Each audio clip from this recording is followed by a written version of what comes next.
Bismillahirrahmanirrahim. Kita lanjutkan anak-anak saleh dan salihah.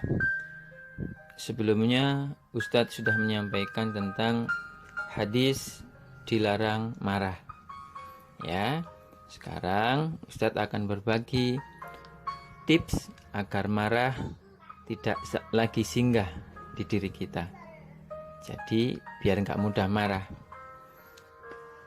Kan sering tuh kita marah karena sebab-sebab yang nggak jelas, sebab-sebab sepele, gitu kan. Rasanya pengen marah deh kalau ketemu sama anak itu, nyebelin banget. Lah, kenapa sih kok kita mesti marah-marah melulu? Apalagi di bulan puasa seperti sekarang ini. Mau puasa kita nggak dapat pahala, hanya mendapatkan lapar dan dahaga saja. Nggak mau kan? Coba capek-capek puasa, cuman dapatnya lapar dan haus tok, nggak dapat pahala, kan kita nggak mau. Maka ayo deh kita simak, kita lakukan tips berikut ini agar kita nggak gampang marah.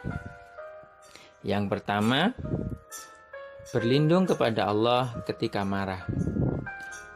Rasulullah idola kita bersabda, jika seseorang marah, maka ucapkanlah A'udzubillahi minasyaitonirrajim. Aku berlindung kepada Allah dari godaan setan yang terkutuk. Niscaya akan reda kemarahannya. Nah, yang pertama berlindung kepada Allah, karena memang marah itu adalah godaan setan.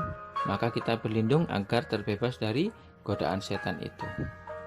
Yang kedua adalah wudhu. Masih ingin marah juga? Tahu dong, kalau sumber marah itu adalah api setan yang dapat mengakibatkan darah mendidih dan urat syaraf kita terbakar.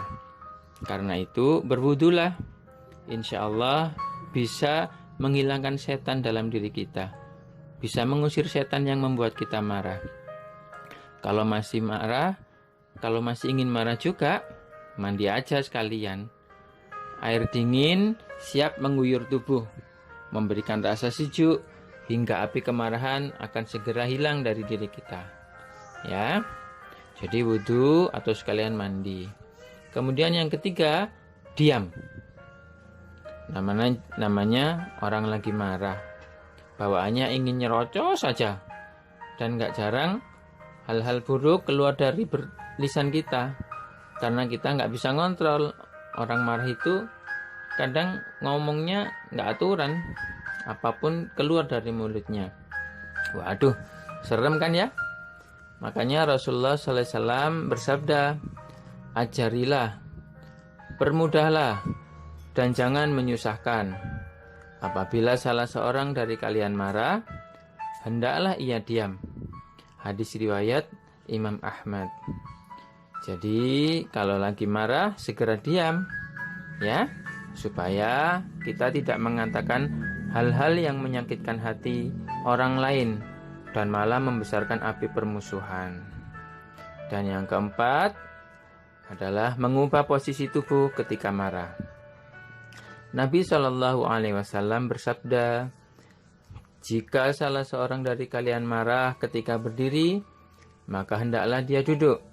Apabila marahnya tidak hilang juga, maka hendaklah dia berbaring. Hadis diriwayatkan oleh Imam Ahmad. Dan yang terakhir, yang kelima, anak-anak salih-salihah, adalah mengingat kebaikan orang yang membuat kita marah. Semua orang pasti punya kebaikan dan keburukan masing-masing, iya kan?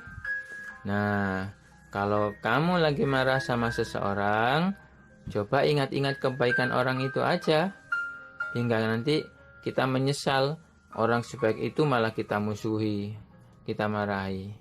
Ya, diingat-ingat kebaikannya. Kalau kita marah sama seseorang, ingat kebaikannya. Semoga Allah Subhanahu wa Ta'ala memberikan kita hati yang lapang dan mudah memaafkan. Mudah-mudahan Allah memasukkan kita semuanya ke dalam surga bersama Rasulullah Sallallahu Alaihi Wasallam. Nah, yang terakhir, Ustadz beri bonus doa agar diberikan kesabaran. Doanya begini, nanti dihafalkan ya. Rabbana afrigh alaina sabra wa tawaffana muslimin. Rabbana afrigh alaina sabra wa tawaffana muslimin. Sekali lagi. Rabbana afrigh alaina sabra wa tawaffana muslimin. Ya Tuhan kami, limpahkanlah kesabaran kepada kami dan wafatkanlah kami dalam keadaan berserah diri.